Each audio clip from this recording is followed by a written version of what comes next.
But as you know, buying a home here in Arizona, it's probably been pretty tough if you're on the market right now. But we're actually trending much better than nationwide.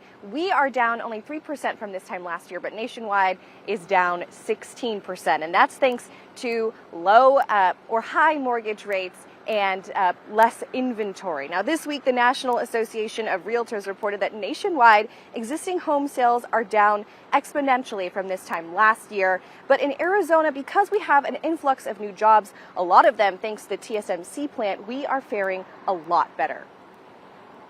So much stuff going on that, things being economy-wise coming in with jobs and whatnot, that it's just pushing that demand for housing up, and with our low supply, it's keeping our prices pretty flat. They're flat right now compared to last year. They're a little under where they were at their highs back in May of last year.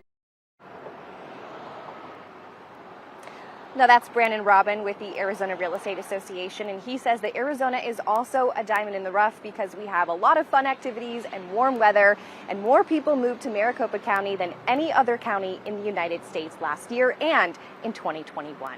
Guys? All right, we'll see if the housing market can keep up with all those people moving in, though. Yeah, Thank you so much, Sarah.